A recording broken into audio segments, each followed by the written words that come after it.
listen, I'm being I very told nice her to her you. rights. Okay. I'm allowed to tell her her rights, and I don't need to hear your feedback. All right, okay. So keep your mouth Who shut. are you? You shoot up. I'm your worst nightmare. Listen. Mind your business. No, Stay you in mind your your lane.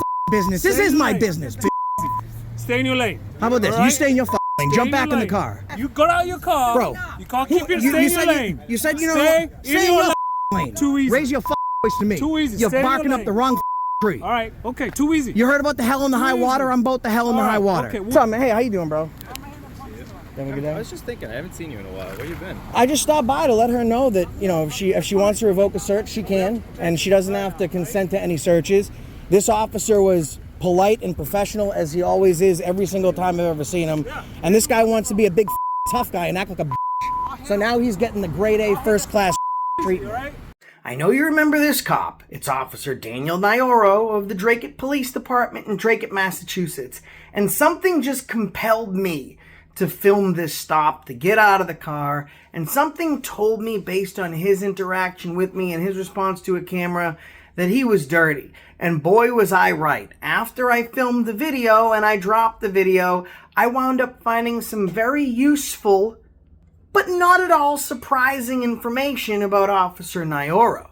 He has quite the record of sustained complaints. In fact, the only way to describe this cop is as a serial abuser of the Fourth Amendment.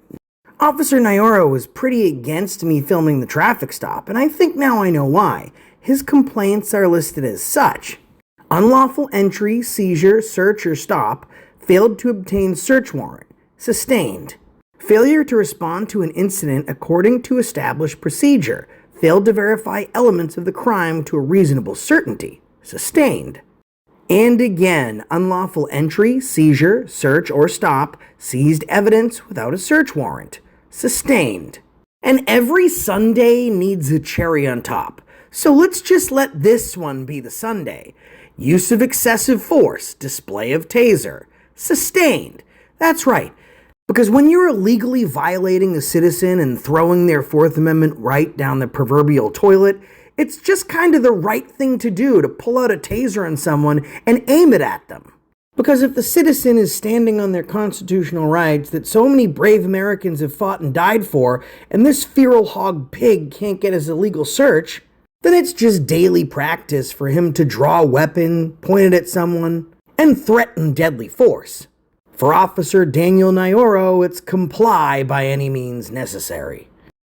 7 sustained complaints, all based on illegal searches and seizures, and violation of reasonable search protocols. The only one that doesn't have to do with that, like you saw, was the excessive force and brandishing of a taser. He literally pointed a taser at someone just to intimidate them. But the main question is, why is this guy still in the force? Why does this guy still have a badge? What was his consequences? You saw, as part of his 5-day suspension for everything that he did, his suspension itself counted as training. You got that right. He didn't actually have to go to any training. It's his suspension and having to stay home from work just automatically served as his training. It's not a surprise that after his suspension, he went on to do it 5 more times. This cop is a serial abuser of the Fourth Amendment.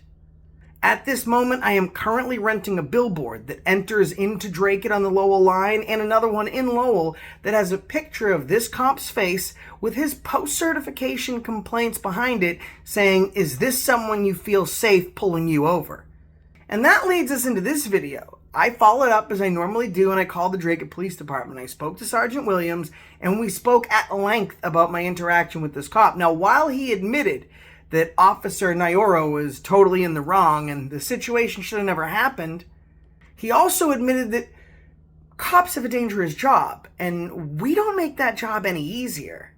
He did concede that he never looked at the fact that, realistically, we're in way more danger walking up to a cop than a cop is walking up to a civilian or an auditor. But this cop was still upset about something that happened 4 years ago. 4 years ago, he stood in front of me while I was filming a 911 dispatch personnel. And then when I left, he went and got my license plate. And I know he has the right to do it. It's in the public domain. He doesn't need probable cause. But I just thought he was doing it as a way to intimidate me. He assures me that he wasn't. I don't know him, so maybe we'll just take his word for it. But here's where I left it before we jump into the phone call.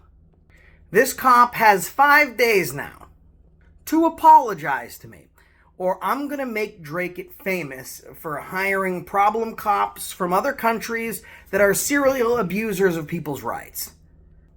As my track record shows, I will take his job. The town will go through substantial PR disasters, or the cop can just apologize.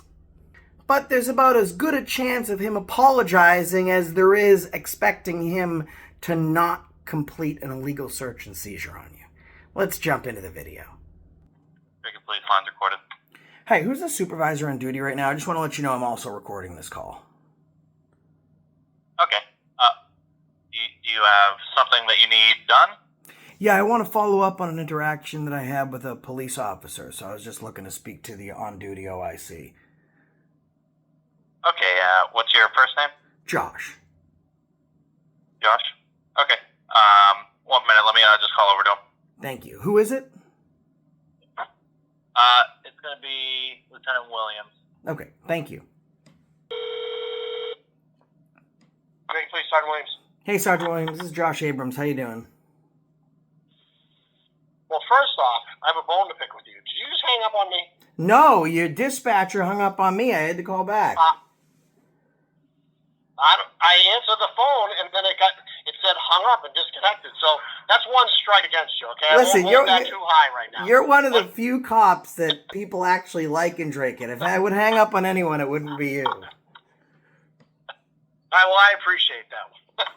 What can I do for you? I just want to let you know I am recording the call. I'm sure you knew that, but it's Massachusetts, two-party state, so I'm letting you know anyways. No, shut it off then. I don't want it. You can do whatever you want. Go on. Thank you. So I don't know if you do know, or maybe you don't. I had an altercation with Officer Nyoro the other day. I was coming from Hannaford's. I saw two cops, so I pulled up, and I initially didn't even pull my camera out because I saw Officer Lundberg. I know he's a good dude. He's one of the good guys that you guys have, so I didn't even feel the need to pull the camera out. I saw Officer Nyoro. I hadn't met him before. Have you had a chance to see the video? I have not. Okay, so I got out of the car and I just very nicely let the woman know that if they don't have probable cause, she doesn't have to consent to a search, and if she already did consent to the search, she can revoke that consent at any time. Officer Nyoro went off. He said that the reason that he's a cop is to protect people like her from people like me. That's when I started recording. He got in my face. I mean, this guy, it's been a long time since I've seen a cop as unprofessional as this dude. It was bad. And then I have a police officer in your department that gave me some stuff that isn't available online. The fact that he's been has sustained complaints against him for failure to obtain a search warrant, unlawful entry, seizure, search or stop, failure to respond to an incident according to established procedure, another unlawful entry, seizure, search or stop, displaying of a taser, excessive force, another failed to verify elements of a crime to a reasonable standard. I mean, it seems like the only time this guy does anything wrong is when he's illegally searching someone, which is the reason I was filming the stop to begin with, because we all know that sometimes cops don't always adhere to the law. Then he spent the next 8 minutes being as unprofessional with me as possible. Officer Lundberg, of course, was extremely professional, as usual. Officer Guys was extremely professional, just like you and, the other sergeant that you buy him, that you have there. Like, Josh, yeah. don't you ever compare guys to myself. You stop right there. Listen, Guys is a good dude, man. Like, that's the thing that I don't get about this. I do like him, but my socks are older than he is, so go on. Yeah, well, I mean, a lot of shit's older than Officer Guys, but still, the point of the whole thing is that, I mean, this guy's he's viral. He's getting rung through the ringer on the internet. So he already looks like a complete moron, but that's besides the point. Like, when you say that he's getting run through the ringer, you mean people are watching your video and then they're blasting what he did? Yeah, they're just in the comment section saying that they can't believe yeah. someone behaved in that manner, and at least the other cop that was there was very professional. And that's the point. There's a reason that I wasn't giving crap to the other cop, to Officer Lundberg, because he was doing what he normally does. He was doing a great job. He was remaining professional. I mean, I didn't even get in this dude's face. I mean, literally, I didn't even pull out a camera. I get out of the car, and all of a sudden, this dude starts going in on me. I mean, he's screaming in my face, yelling like, he said, I don't know why, but he screamed "too easy" over 23 times. I think it was some outward way to try and tell himself that the situation wasn't as out of control as he was behaving. He told me to stay in my lane. I mean, you watch a video, this guy screams in my face. It's not a great perception, and it's completely unedited. I mean, it's 4 minutes of him just dragging your police department's reputation through the mud. Right. And okay. I mean, Go ahead. Josh? Are you officially filing a complaint on him, Well, or are you saying that we should watch the video? I mean, I think it'd be a good thing to watch the video anyways, just because, I mean, it's a good thing for a supervisor to have an eye on what's going on. I mean, especially with someone who's got 7 sustained complaints, all stemming from unlawful searches and seizures. All the complaints are sustained. So I guess that since you guys have so many good cops like yourself, before I file a complaint, I always offer the officer the ability to apologize.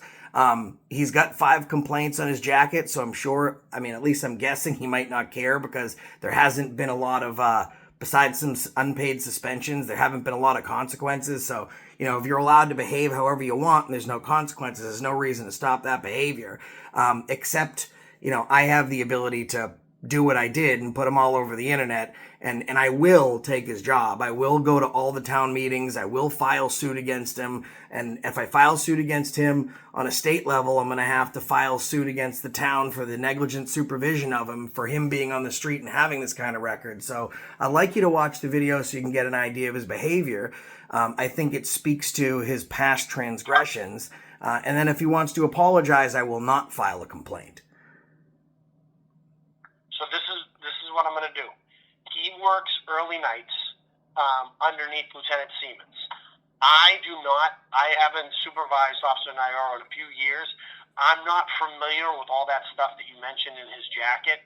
I don't know any of that stuff that he has, so it's kind of bad. And I'm not speaking to it because right. It's his personal record. You know how all that works. Mm-hmm. But Lieutenant Siemens has been his supervisor for a while, so I'm sure he is a little bit more privy to what he does have. I'm going to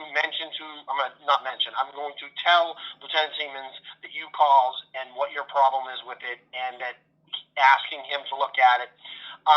It's, what is it right now? It's the 11th of June. Can you give me till like the 18th of June and let him get some time to watch that video and stuff? Yeah, only because it's you, though.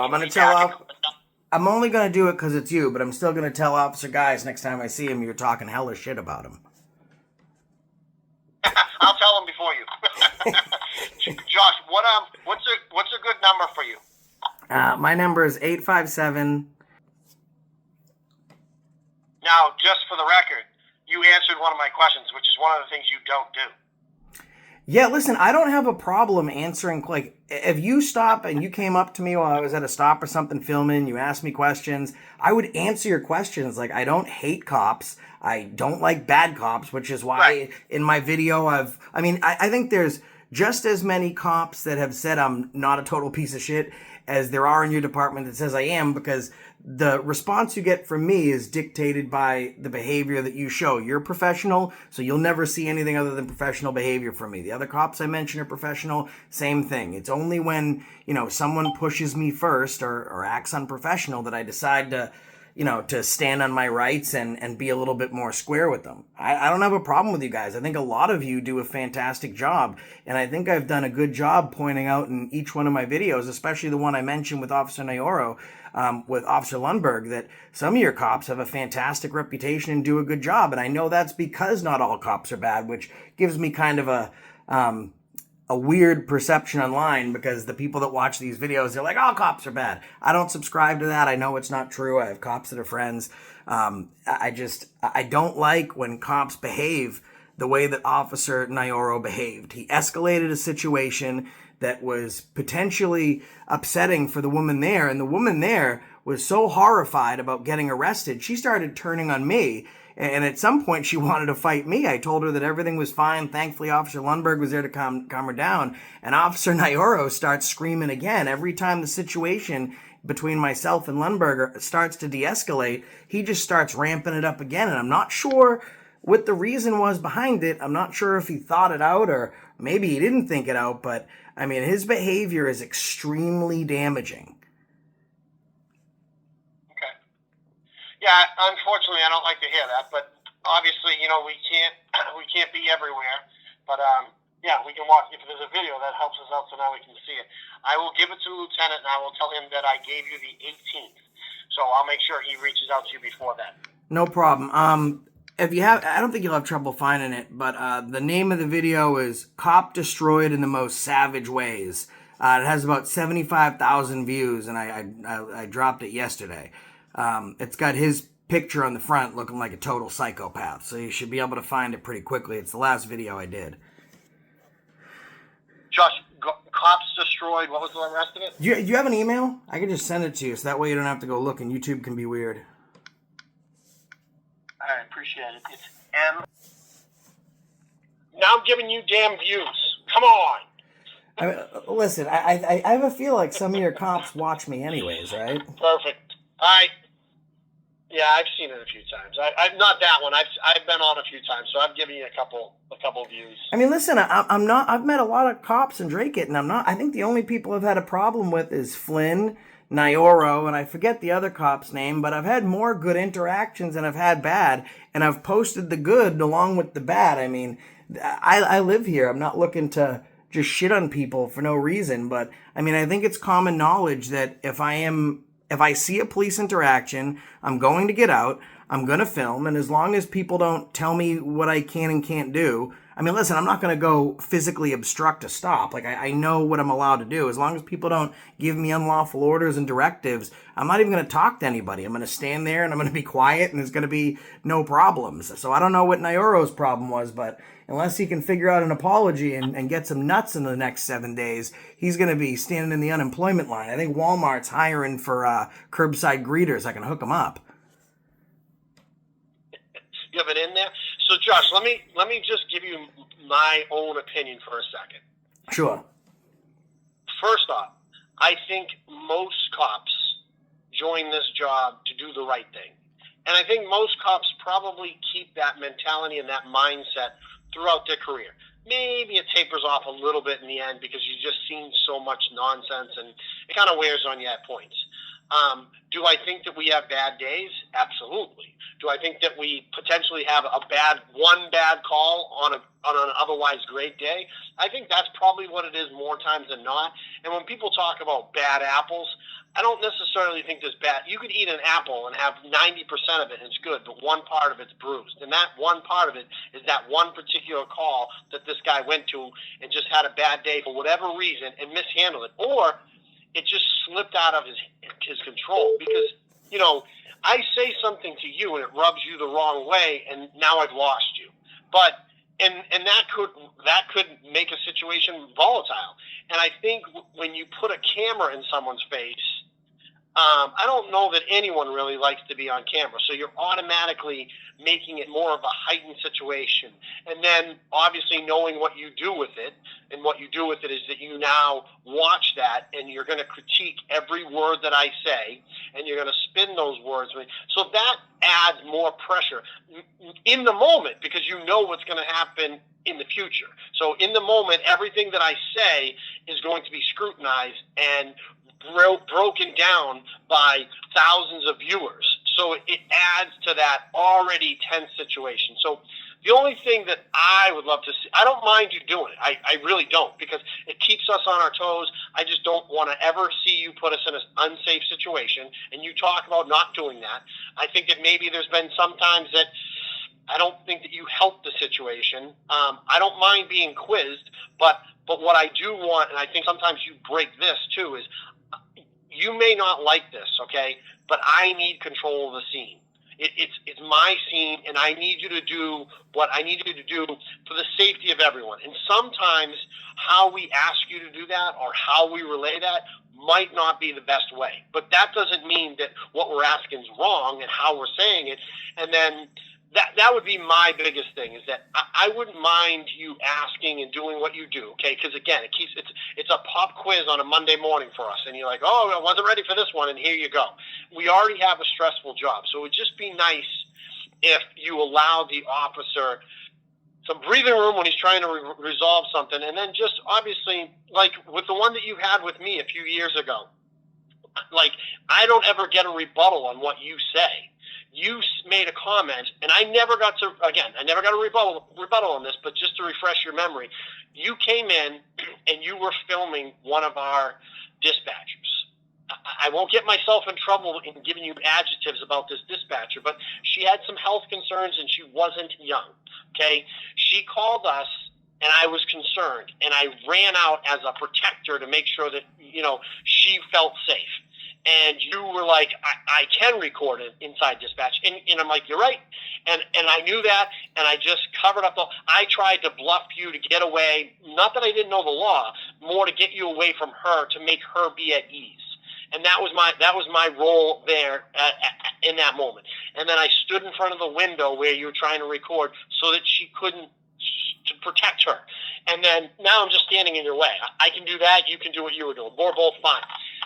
And now I don't know what your intent is, and I know where the situation's going to go. You're not going to give me your name, whatever. So all I did was went outside and I ran your plate. Now you say that I'm trying to intimidate you, blah, blah, blah.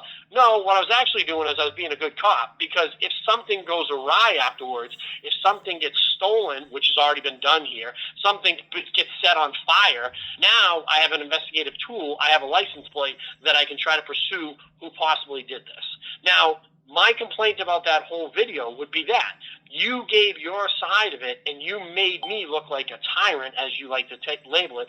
But in the grand scheme of things, I let you do what you wanted to do, and I was doing what the taxpayers of this town pay me to do, make sure that I'm protecting life and property. And I was making sure that if something was done, I could have a follow-up to find out who you were and to go through that. So that's the part that I think adds pressure to it, is the sense that now everything that I say, everything that I do is going to be scrutinized. So now you start stumbling, when otherwise maybe you are that good apple, but now you're exposing that bruise, and now that bruise looks like it's the whole apple. Listen, I don't think that you're entirely wrong, and I tell people, you can't run my plates without probable cause. Plates are public domain. A police officer doesn't need probable cause. You can run them for any reason. And, in that time I gave, so you don't know what's going on in my mind, and what you have an idea of what my purpose is there. And the same thing when you run out, I don't know. Like when you walk up to a car in traffic stops, a lot of times, for example, cops will leave a thumbprint in the back taillight. So if anything happens, that vehicle is easily identifiable. There's safety precautions that you take, and you take those safety precautions for a reason. Because you have a high stress and dangerous job, I don't dispute that. And there's certain things that you need to do because you know that in any situation you could be in danger based off the past experiences you've had. And it's really the same thing with me. I've had far more bad interactions that led up to physical assaults, unlawful arrests that I've had to settle for and sue in court. So I approach a situation the same way. Like, I understand that going into this situation, this could be dangerous. I could get hurt. I could get unlawfully arrested. Every time I wake up and leave the house, I have to think of that same thing. And I know you guys have a high stress job, but for example, you're having a professional conversation with me right now. Officer Lundberg And I know you guys, I know from most of the cops are pretty professional. So I don't just walk up and get on a scene. I mean, even when you watch this video, after the cops got in my face, I'm still standing about 15, 20 feet away from them because I have that respect for Officer Lundberg. I know you guys have to run a scene. So I don't respond to domestic violence calls. I don't respond to ambulance or anything like that. I don't respond to juvenile calls. I only respond, and if I'm at a traffic stop or if I show up to a stop that I haven't heard on the radio and I get out of the car and it is one of those things that I mentioned, I leave. So that's why sometimes I might be asking you guys what's going on. I'm not being nosy and trying to get information from you. I have a code of ethics, and if it's any one of those things I mentioned, you don't get another word from me. I shut my camera off, I turn around, I go, and if I'm with other people, they follow me. That's how it works. I mean, but there's a reason that I'm not going to come tell you how to do your job for no reason. I'm not going to come there and try and make you unsafe. I understand that if there's a crime, there's certain parameters and actions that you have to take to secure your scene, and I'm not there to delay justice for anybody else. But there's a reason that this cop acted the way that he did. History is a good indicator. Josh, I'm sorry. Can I cut you off for just a second? Sure. I don't mean to cut you off in that sense, but I want to back up a little bit. Just answer simple questions. How did you come upon the motor vehicle stop? I was pulling through a traffic light. We coming out of Hannaford's, it's on your right. There's that road there, and then there's a traffic light, and across is that liquor store. Yeah. I was picking up some stuff for my kid. Did you have a scanner? No. Did you have a scanner? No, I was picking up some Josh, stuff for my kid. And I'm playing devil's advocate here, okay? Because I, too, right now have no idea, okay? But you said that you don't respond to domestics, okay? Who are you to say that wasn't a motor vehicle stop based on a domestic?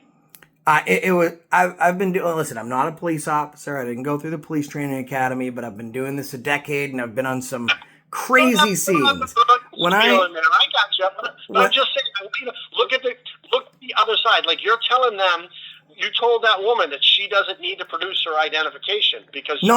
I didn't say that. I had no idea if she had committed a motor vehicle infraction. All I told her was, I hope you're having a good day. Just want to let you know, if they have no probable cause, they can't search your vehicle without consent. If you gave that consent, you can withdraw it at any time. When I arrived, she was by herself, and they were going through her car. It was pretty clear it wasn't a domestic. She just left her house where she beat up her husband. Are you saying that as a fact, or are you saying that as a possibility that I might not have seen? No, I'm completely making it up, but I'm just saying to you, things don't look as they appear, right? So you went and rolled up on a traffic stop thinking it's just a traffic stop, but who's to say that it's not more than that? I mean, the same thing you guys look for, human body language. I mean, I know what I've rolled up on plenty of different scenes. I know what murder looks like, child abuse looks like. I mean, it was very... Well, I just want you to have Josh, I just want you to have an open mind about what you're rolling up onto. And we're told from day one of the academy, do not use the word routine, because there is nothing routine about our profession. And don't say, I'm doing a routine traffic stop. That doesn't exist, because I can roll up to one traffic stop with a 25-year-old kid who looks like a gangbanger, and he gives me his driver's license and his license, and everything's good, and drives away. The next traffic stop that I do is a 70-year-old woman, and she could pull a gun on me. So I get it, Sarge. And you're right. You bring up a solid point. When I roll up to something, I don't know what could have happened before with that person. I don't know what their past is. The same as when I rolled up to Officer Nyoro, I was polite to him. I gave him the benefit of the doubt, and I didn't realize that he had 6 sustained complaints, all for unlawful search and seizure, violating entries, excessive force. I mean, the one thing that this guy is good at is violating people's Fourth Amendment rights. So not knowing that, I still gave him the benefit of the doubt, and I was professional. And I found the only difference between your example and mine is I tried to let her know that he didn't have to give a search, knowing nothing about him, not knowing that he actually was a serial violator of the Fourth Amendment. But in your example of this woman maybe just beating up her husband, that didn't happen. I mean, I have a pretty good track record of figuring this stuff out. No, Joshua, we're having a conversation. I don't want to call it a debate, but we're having a discussion. And if me saying that to you, and again, I'm right on the record admitting that I made that up, but I made it up as an example because it does happen where we do traffic stops because of other reasons other than motor vehicle.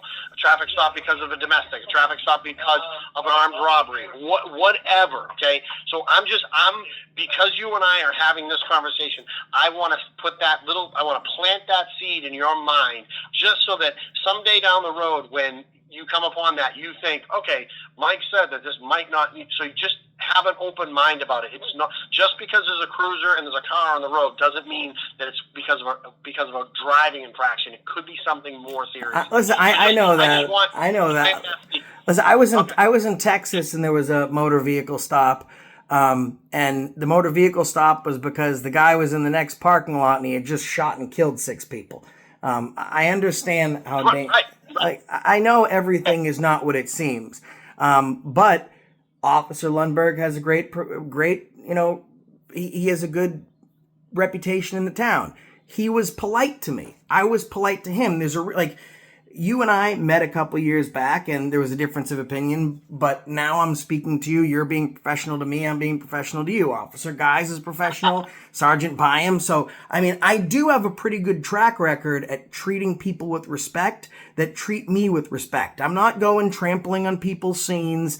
I mean, in fact, recently, within the past 6 months, you guys had a domestic, and the cop came out and told me, he's like, listen, I know you have every right to film. I'm not going to tell you can't, but I just want to let you know there was a domestic altercation inside. And no one ever saw that video. I just turned around and left. I have morals and core values the same as you guys do. And as you grow within your career and you correct mistakes you've made in the past and make sure you don't make them in the future. The same is true with myself. I grow, I evolve, I change courses on things. Like before I was willing to film absolutely anything because I had the right. And now I pick and choose what it is that I want to film. However, this situation, and you didn't even know about his past, it could have been avoided. It's not a coincidence that a guy that's got 7 violations of search and seizures is on the road doing that.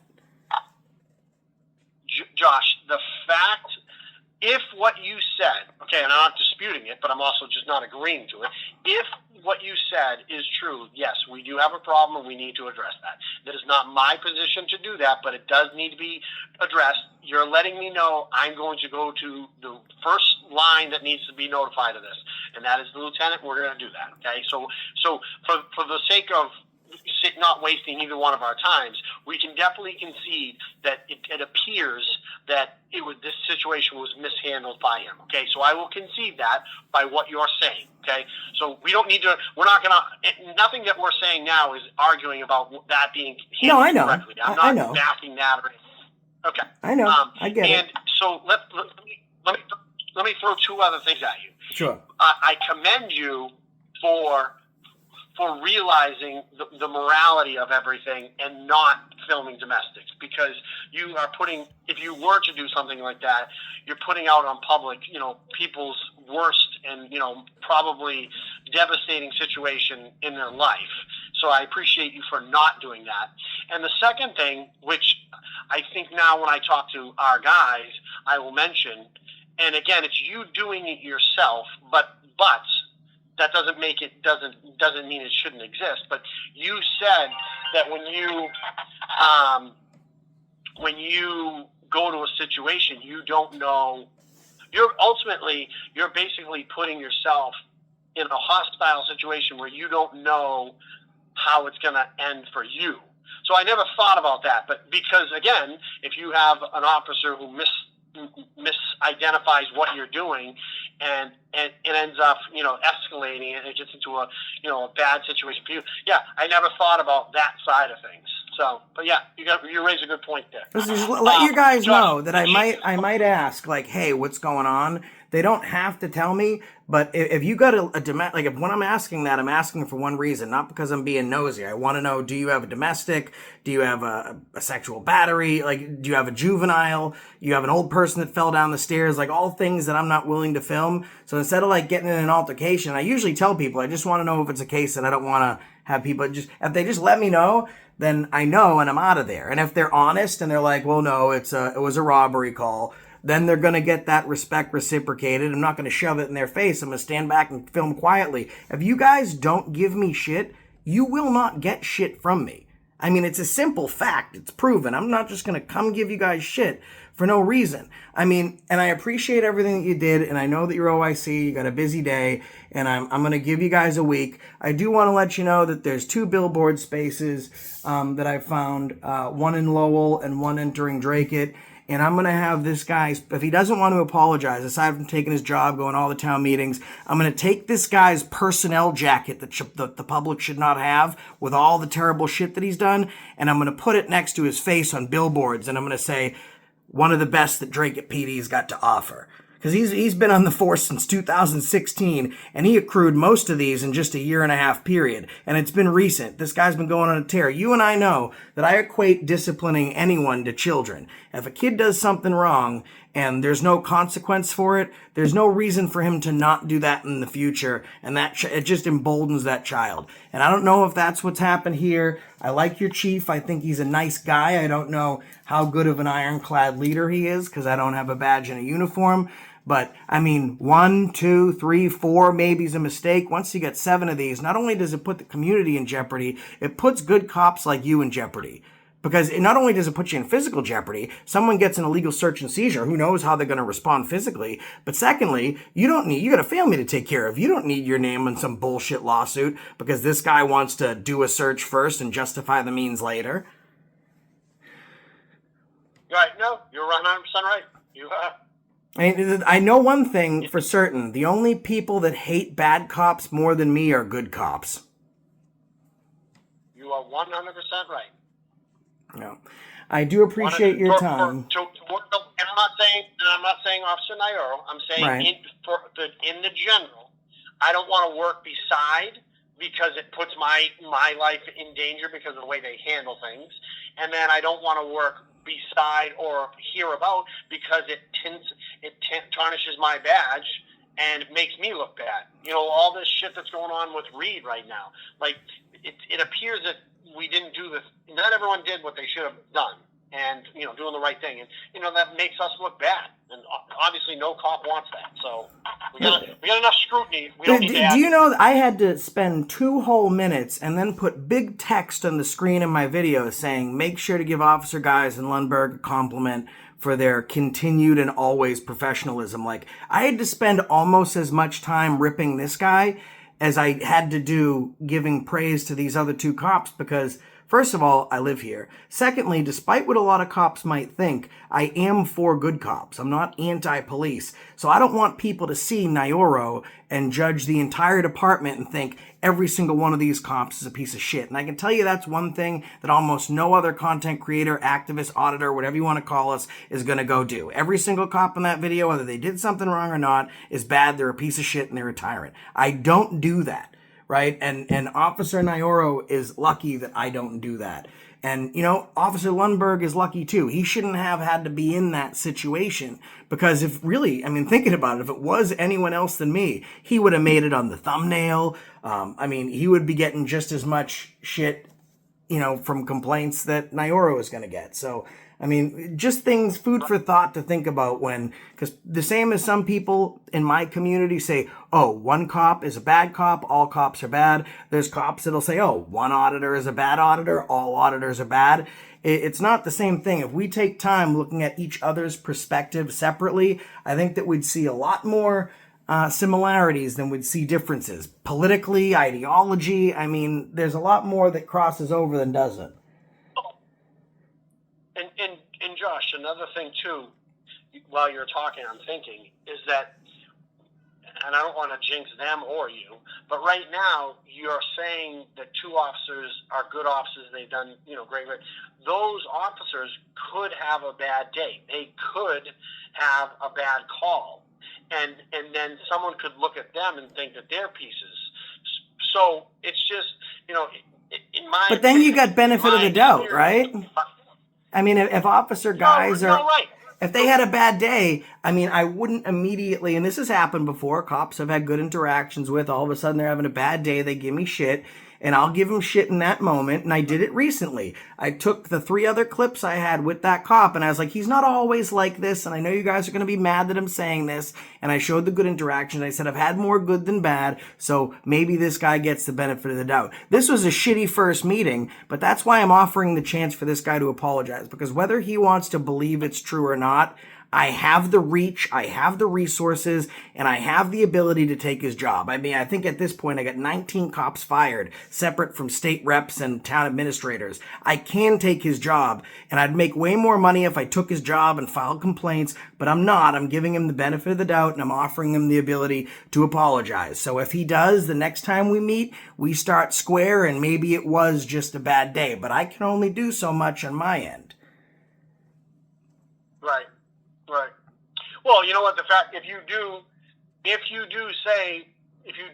what you just said, then I commend you for that, because obviously, if you did have a bad interaction with officer guys, or and now you say he's normally, then I would appreciate that, and I'm sure he would appreciate. Because again, we don't all wake up in a perfect mood. Well, it wasn't guys. It wasn't a Dracut cop. It was a Lowell cop. It wasn't guys. I'm just giving an example that if I had ran into him. No, right. I'm just saying. So I'm glad that you have that mindset to say, so he makes a bad call or he makes a bad comment. I appreciate the fact if you actually do go into there and say he's normally good, he's having a bad day, because we do have bad days, and just because the one interaction doesn't mean. Hey, so do I. If my entire audience boycotted me and stopped watching me because I had a bad day, I'd have no one watching me now. Hey, Sergeant Flynn, I gave him the same opportunity. Apologize or I'm taking that job. He did not want to apologize because of his behavior. They moved him to the midnight shift. And then I saw him when I was picking up some food, and he came up to me, and it was the night before a town meeting. I was going to roast this guy. I was going to invite thousands of people to go. And I don't know if he did it for the right reasons or he knew that, the writing was on the wall. But he came up to me and said, hey, I just want to let you know that I was having a bad day. I didn't handle the situation correctly. I shouldn't have yelled at that guy. We all have bad days. And, I've had 30 plus years in this job seeing some of the worst of humanity that you could imagine. And it just came out. And I never said another word about Sergeant Flynn, despite people wanting updates on the video and everything else. And I didn't even have a video to put it on to monetize it. I mean, I can be a human because I live in the same place where you guys work, but someone has to be, if a police officer who has the ability to, terminate or suspend my constitutional rights at will under the protection of qualified immunity, can't apologize when he does something outwardly wrong, then my mind starts to wander. Well, if he's not willing to apologize for something he did wrong, he's got a crazy jacket looking like this, what else is he willing to do? What if I didn't have a camera? What if it was late at night and I was on a road with nobody else? And this shit happens. Right. I got you. All right. Well, let me call the chief back. I'll have to leave him waiting, and I will.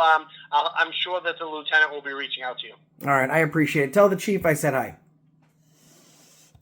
I will. All right. Bye-bye.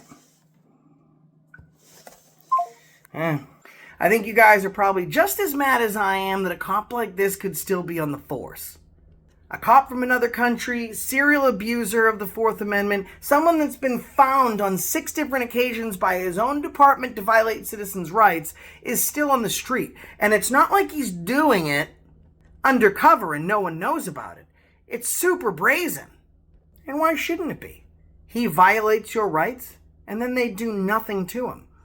There's no consequence. There's no training. It's like a kid. If they do something wrong, and you don't discipline them, they think it's okay to do it again in the future. In fact, it emboldens them to behave even worse.